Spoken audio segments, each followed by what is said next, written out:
The performance of teachers, and let me remind you, I am talking of higher education teachers, the college and university teachers. The history is not very glorious. There hasn't been any rigorous or systematic assessment of college and university teachers' performance until recently. And I remember when I went to the UK for my first ever overseas exposure, I saw my tutor sitting and filling in at least 25 different kinds of forms. I asked him what he was doing, and he said these are all mandatory things. He must fill in the form, he must prove that he is a performing teacher, performing in that sense. He is a good teacher, only then he will get his continuation order and his salary and all these things. And when I told him that we don't have to do anything of that sort in India, he said, you are living in paradise. Because nothing mattered, whether my performance was zero, whether all my students failed in their examinations, it didn't matter. I continued to get my promotions, my salary and my increments. But every 10 years, we have something called a pay review commission. And that's the time when that word comes up, teacher performance. And that's the time when new policies or new regulations come up. So we can conveniently look at each peer review commission to get an idea how this history has evolved. And I would like to begin with the fourth peer review commission directly, because until then the peer review commissions were primarily concerned with the recruitment criteria. Once a teacher is recruited, the whole society and the world had nothing to do with the teacher. But from the fourth peer review commission in 1986, there was still no stress on performance assessment. Still recruitment was the important concern, and still the commission dwelt for long on how entry qualification should be changed, etc. But there was a slight change where they introduced a time frame.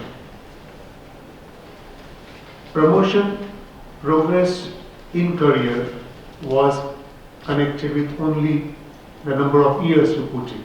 So as soon as you finish a certain number of years, you were automatically promoted to the next stage in your career.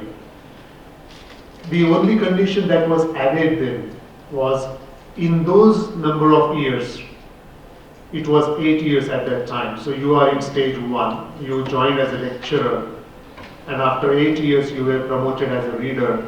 In those 8 years you must complete one orientation and one refresher course. That's a faculty development program, FDP.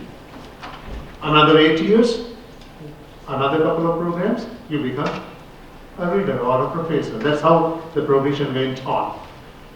But the next peer review commission in 1996 brought in more changes.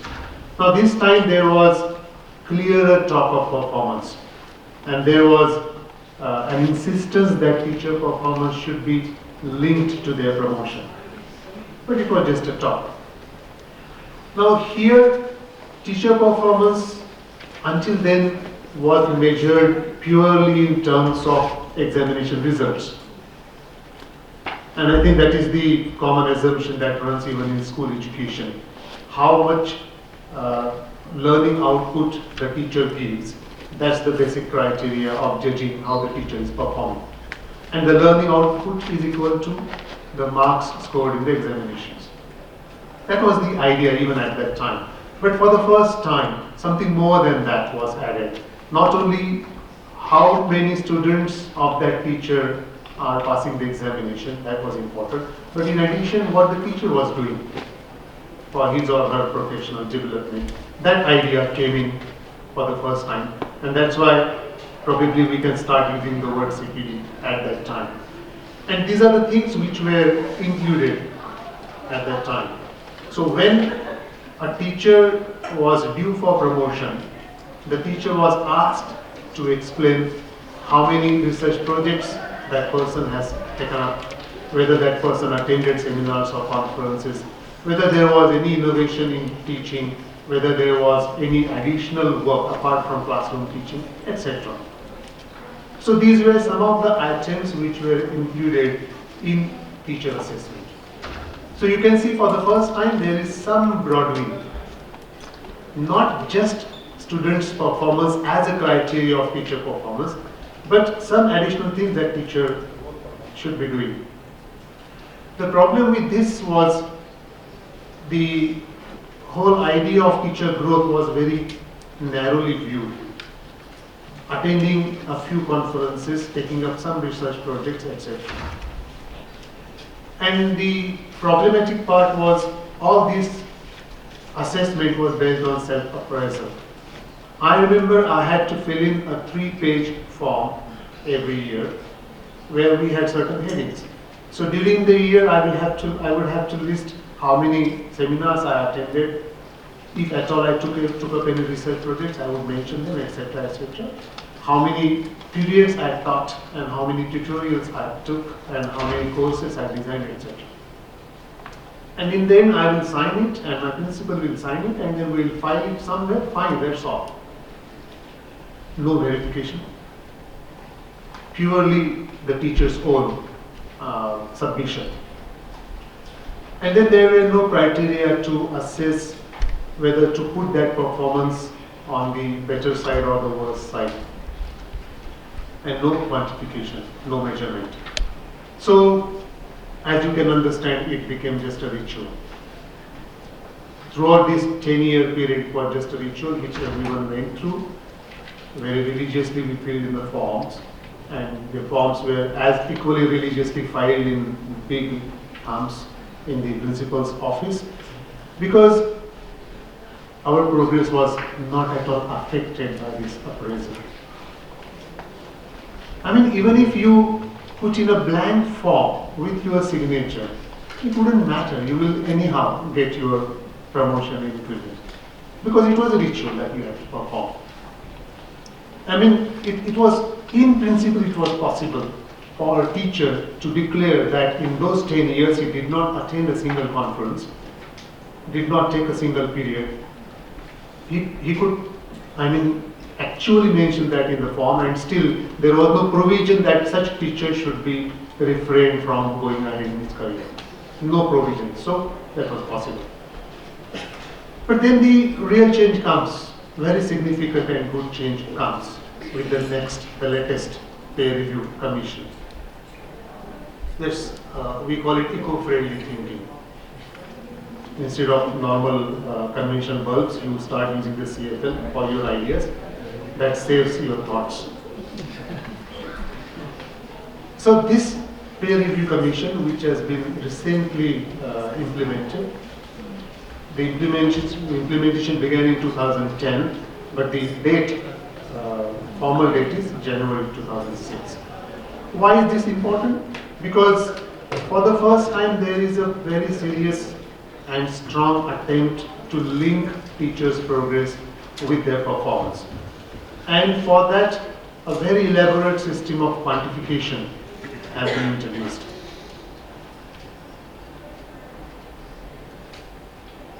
There are two parts of this system. One is called PBAS, Performance-Based Appraisal System. And this system consists of something called API, that's Academic Performance Indicators. And I'll quickly give you an overview of how this system works. But the important thing that we need to remember here is this whole notion of performance is now quite broad. It's not just classroom teaching. So what are these academic performance indicators? There are three categories. The first one relates to the basic job of the teacher, teaching, learning, and evaluation. The second category of indicators related to what other activities the teacher does. Co-curricular activities, extension activities, community service, etc. And the third is a very large, elaborately defined category of research and academic publications. And all these categories have an elaborate scoring pattern. Quantification is done quite elaborately. For example, in the first category, you must score at least 75 points in this category. to qualify for your promotion. So one aspect is doing what you have been paid to do, your regular teaching job. If you are supposed to take, let us say, 100 hours of teaching during the year, and if you do it, then you get 50 points. So doing the job that's assigned to you. But then if you do something more, then there is little incentive. You get additional 10 marks. So you are asked to teach 100 hours, you teach 105 hours, additional 10 marks. And then if you are very good to your students, you give them study notes, you give them handouts and worksheets, you tell them names of websites, you give them additional resources, another 20 points. You are a good teacher. And then it's not you alone who talk in the classroom. You allow your students to talk, you form them into groups, conduct group activities. So you are innovative, you are participatory. Another 20 points, possible points for you. And finally, a very, very important part of your duty, you have to monitor when the exams go on. You have to evaluate papers, you have to correct student assignments. So all examination duties, 25 marks for that. The second category is co-curricular and extension work. Not too much score, just 15 points that you require here. What it covers? Anything apart from your regular teaching. You may be a teacher of English or geography or physics or chemistry, but apart from that you do something by way of cultural or community service or adult education or extension, whatever. For that additional work you have a possibility of getting maximum 20 points. If you are part of various internal institutional committees and administrative responsibilities, you are scored for that as well.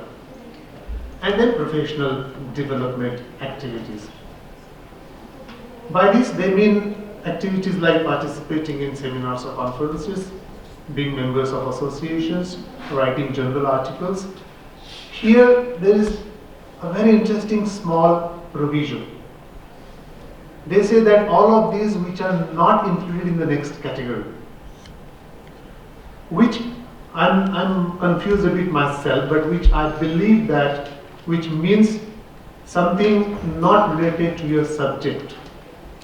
If I am a teacher of English and I attend a conference like this, that will add up to my score in category 3 that we are coming to the next.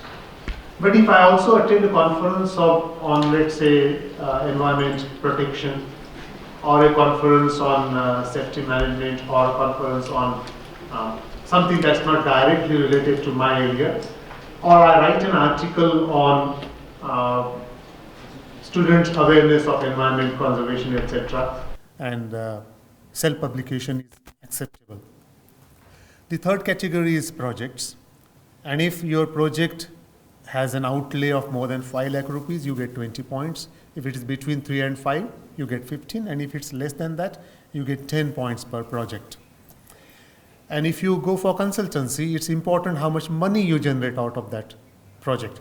If you are doing it without any remuneration, then sorry, no points for you. Or otherwise, you learn the trick of converting all the output in terms of money and convince your principal that, okay, had you gone for commercial consultancy, you would have spent this much money. I have generated that.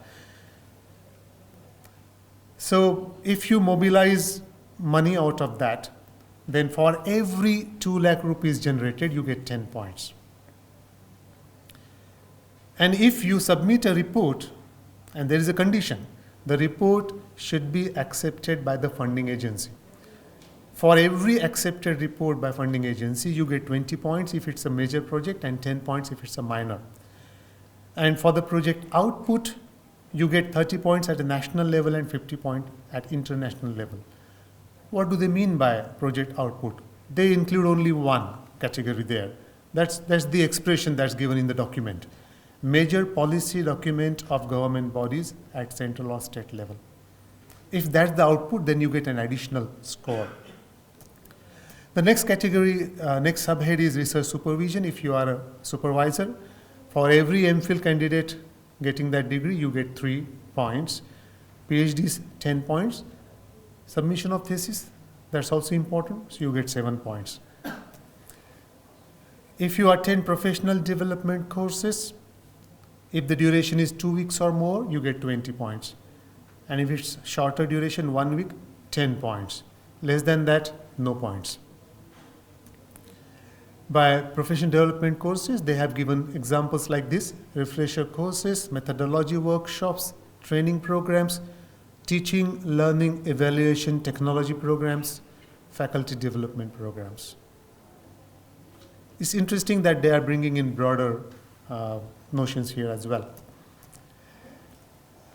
If you are presenting at the conference, today you can go for 10 points because you are attending an international conference.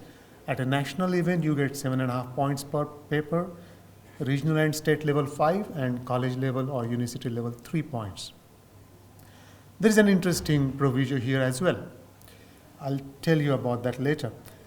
If you are invited, if you volunteer yourself, then you get that score. Even if you are invited, you get similar kind of score. If you present at a conference and then that paper gets published, then you get credit only for publishing, not for presenting. So you can't claim both. And how this score relates to career progress? From stage 1 to stage 2, a certain number of API points is required. Plus, that person must undergo one orientation or refresher course. Remember that this is in addition to a certain number of years of service that person must have put in. So if a person wants to go from stage 1 to stage 2, that person not only has to attend a refresher course, but also has to have some amount of API score. I think for colleges it's 100 plus 10, 100 from category 1 and 2, and 10 from category 3, that is the research and academic publishers. Stage 1, by the way, is the beginning, the entry point, when you join as an assistant professor. That is the starting point now. When you go from stage 2 to 3, again, you need another higher API score, and you have to attend one faculty development program. For the next promotion, you again need still higher API score, but then an additional requirement, you must have 3 publications to your credit, plus attending one faculty development program. And finally, 4 to 5, the last promotion for colleges. And again, it's about 100 from category 1 and 2 and 50 from category 3, plus you must have 5 publications to your credit.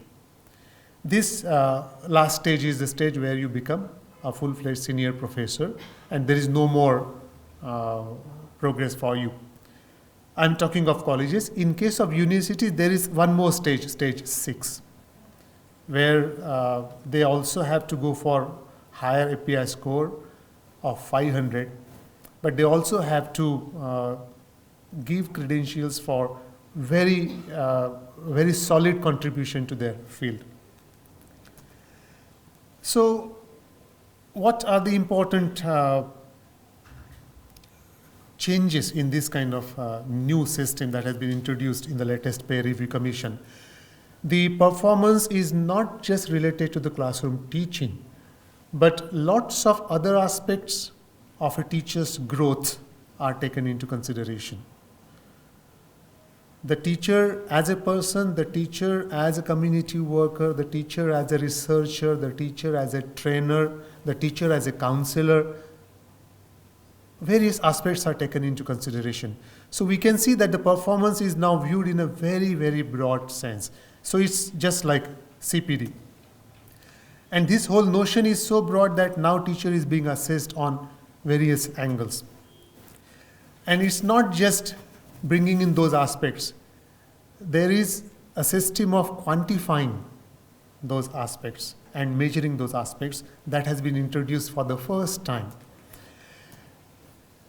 This CPD notion includes how innovative and experimenting you are in your classroom as a teacher, how you keep yourself updated through participation in academic events, whether you undergo systematic faculty development, whether you are members of networks, you are part of professional associations, whether you publish, present, whether you research, and whether you are a consultant. All these things are included now in the teacher performance.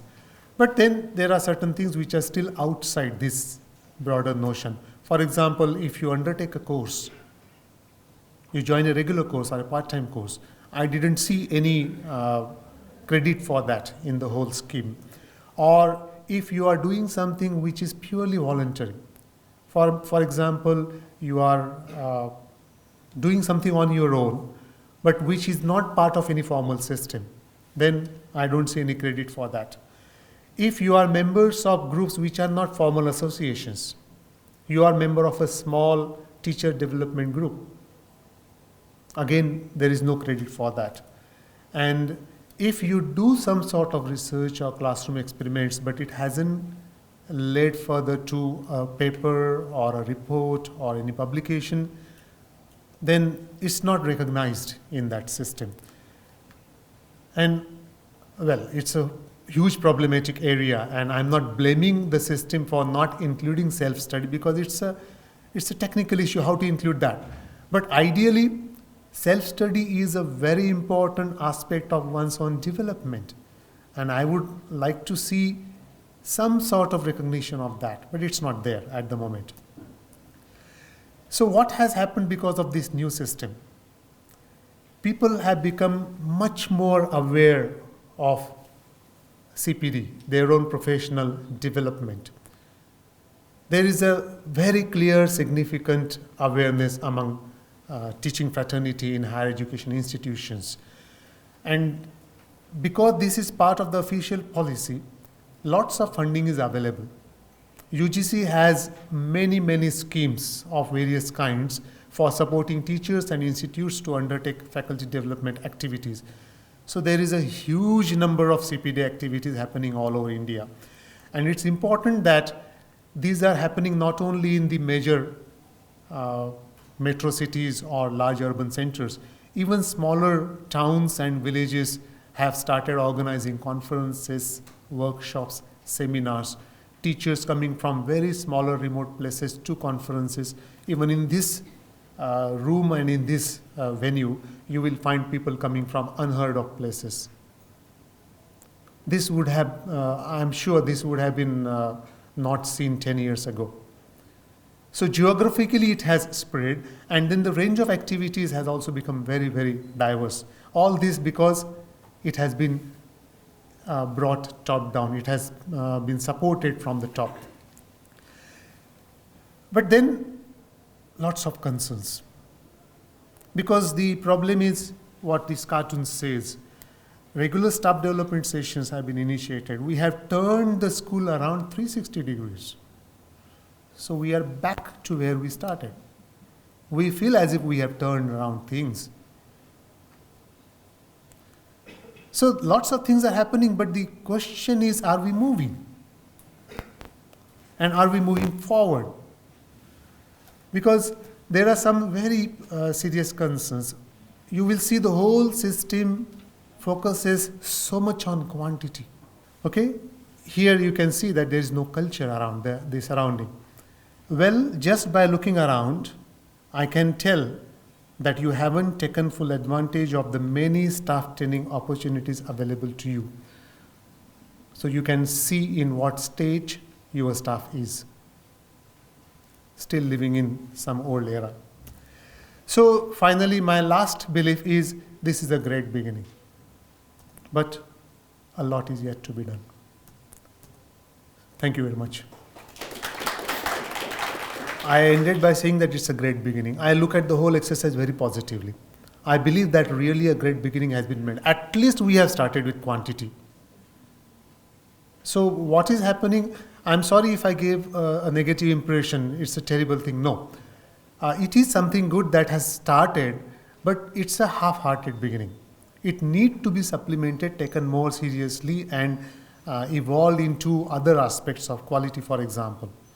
So And this is going to be useful even for school teachers, because there are many positive outcomes of this. Teachers have started attending conferences, teachers have started thinking of writing and presenting, and no more teachers think that they are just teachers. So this is a beginning of an attitudinal change. I wish to say that this is now a good beginning. We must not stop here and go ahead. The other issue of innovation and creativity and building all that into is a very complex issue. So I think gradually even that will emerge. Yes, the gentleman at the back. Thank you so much. I'm actually looking forward for this API points. I have two questions. One is, you mentioned that ISB and ISSN, the points that we get, and is there any changes in electronic, like in ISSN we have printed, CD and electronic formats? Question number one. And question two, a local publisher will be recognized, will be called as a national publisher or will remain as a local? Or how come a local publisher will become an international, or is there a list of international publishers and national publishers too? I'm afraid I don't have answers to those questions. We need to ask UGC which formulated, and these are some of the unanswered questions in the whole scheme. I don't think there is any definition of international publishers or national publishers or local publishers.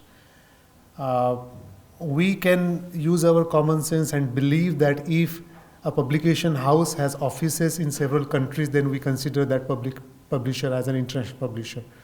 But then a local publisher can say that their books are sold in several countries in the world, even if they don't have offices. It's an open question. It hasn't been really clearly defined. And the other question you asked about whether there are different scores for different types of publication, soft, CD, hard, etc. I don't think they are put together. So even if you publish online, or you publish in an online journal with an ISSN number, you still get the same kind of credit as if you were published in print journal. Yeah. This is the last question. Yeah. Okay, nice presentation. I am one of the admirers of you, sir.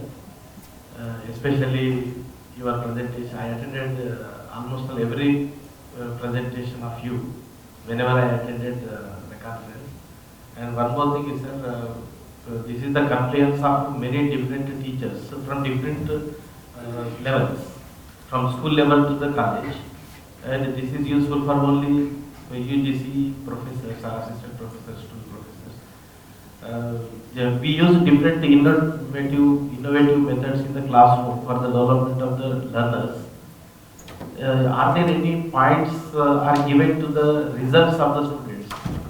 Because you told us that there are only the points for the examinations, but are there any points are given to the results of it? Yeah, that's a very interesting point, and I didn't think about that. But now it occurs to me that student performance is not included here as a performance indicator of the teacher. So the result of the students doesn't reflect on the teacher directly as it used to do earlier. Kalyan, you don't seem to agree? No. Actually, what I want to say is just picking up what he has said. For example, this is the situation I face. For example, when I tell my principal I have to go there and give a presentation, he said, "Why do you want to go every time and give a presentation?" And I said, that's what I need to get this score. And he said, "No, go and teach." I said, "What should I get by teaching? Because teaching is not going to help me get the required API." Yeah, because of the time constraint, I couldn't elaborate on that point, but this is the bureaucratic and centralization of power in the hands of principal that leads to. So teachers are required to do that, but then it's the sweet will of the principal to allow the teachers to do that or not. So I may end up having no API score, and still I will be deprived of my promotion, and it's not mandatory for the principal to allow me to go. So that's what I was saying. Teachers are expected to do this, but then the corresponding changes have not been brought in. So orientation of head teachers, orientation of administrators, etc. is not the part of the system. These are some of the things that need immediate attention. Okay, I think Do we have time? I think we have run out of our time, and we will be overstepping into next session. So I'm sorry. Thank you very much. Thanks a lot for your active response. Thank you very much.